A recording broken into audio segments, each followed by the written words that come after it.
All right, guys, just wrapped up this 2024 4500 HD. We did the Kelderman rear air suspension. Now this is rear, it's going to be stock ride height.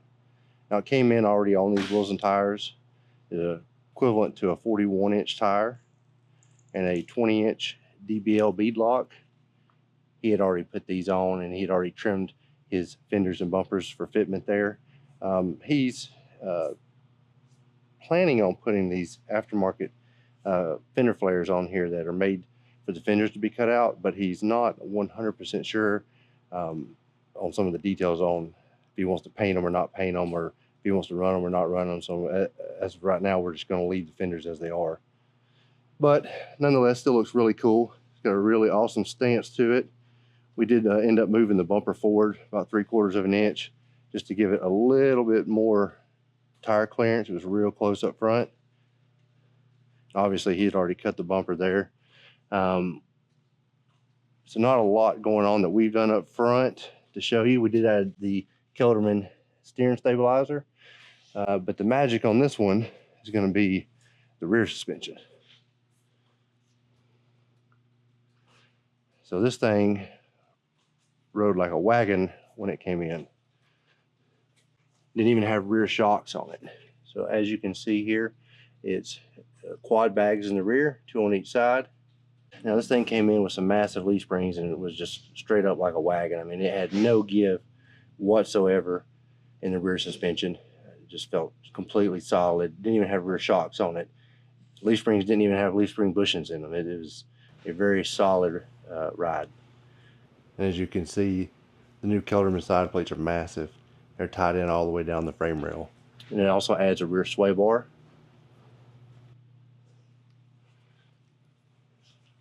And then you've got your ride height sensors mounted on your upper control arms. So you're going to have your upper arms and your lower arms here. It's going to have a 4-link rear suspension. It's also going to have, technically it's going to be a 5-link because it's got a track bar mounted back there too. I'll see if I can get you back there to show you that. This may be actually a little more visible from the front side the way all this is mounted.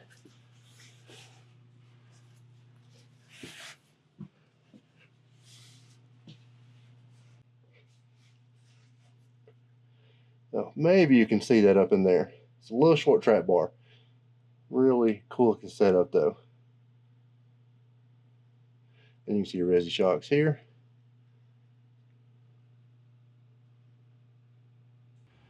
And as you can see here on this side, you got the same setup. Got your plates all the way down the frame rails. It's going to be where your rear bags mount. It holds your 4-link system as well.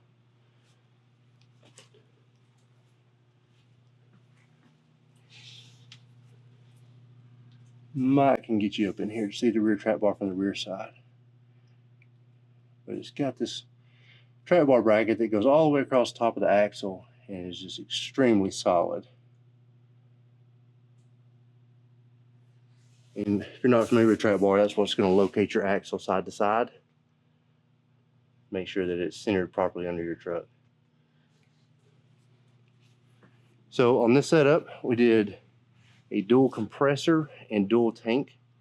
So we've got one, follow the lines here. We've got one tank mounted here. And then if we go back around to the other side, we've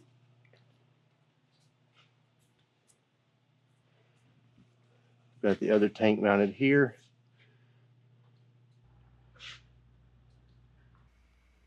Mounted within the box here is going to be your dual compressor setup, and then your dryers mounted to the front. We've mounted all this to the bed support channel to keep it a little more tucked up and out of the way.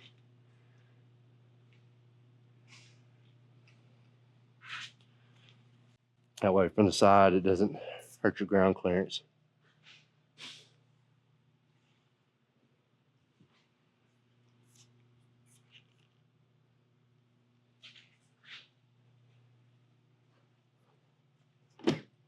Now on this one, so didn't want to use the aux switches because there's only 3 of them and he has plans for those. So we mounted it right in here. So if we hit the dump,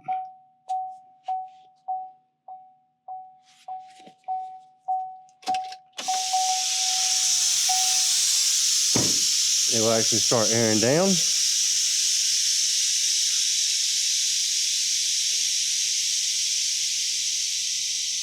And so now it's going to drop all the air out of the bags. If you want to load something, hook a trailer up, fit it under a lower garage door, what have you. Now he does have plans on to do the same setup on the front. We just haven't done that. He's not ready for that part of the build yet. And turn the dump back off. And it will raise itself right back up.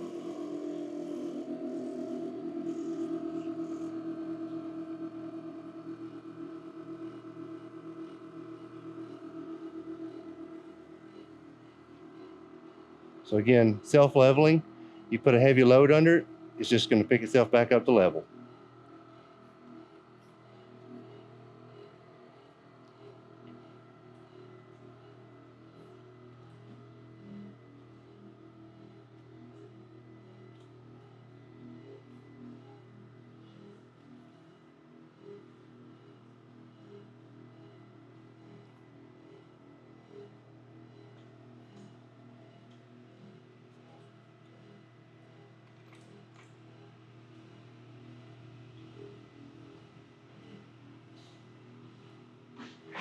This is the same kit that they use on the 6500s, the 45, 55, and 6500.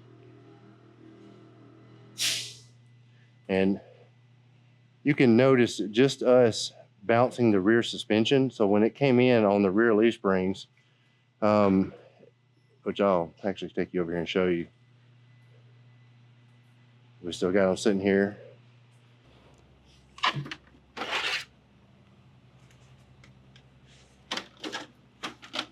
As you can see, the leaf springs are massive, but they don't have an actual leaf spring bushing on the end. They just ride solid on the bolt itself. But when those were installed, you could get up on the bed and jump up and down and do whatever you wanted to do. And I'm 220 pounds, and I couldn't budge the rear suspension on this thing, which I know that's not a lot considering what it's meant to tow, but typically you want to be able to at least move the suspension, and it was just straight solid. Now with these bags sitting at ride height, you can actually jounce the suspension and it moves. But that does translate into a very noticeable difference when you're driving the truck, especially when it's unloaded. Instead of a stiff and rigid ride, you have a much more comfortable ride. But when you do load the truck and it does squat the suspension, the truck is going to sense that via the sensors that are on the 4-link bars. It's going to air the bags up, increase the pressure, and get itself back to level so that it can handle the load that it's built to be able to tow. So this is Kelderman's answer to that. Maintains your towing capacity, keeps your truck level, and gives you better ride quality. And they also, of course, make these in lift applications as well. All this truck does definitely have the lifted look. Like I said, it's stock ride height. And sometime in the near future, we will also be adding the Kelderman full air system to the front as well. That's going to be it on this one. Make sure you like the video, subscribe, and stay tuned for more.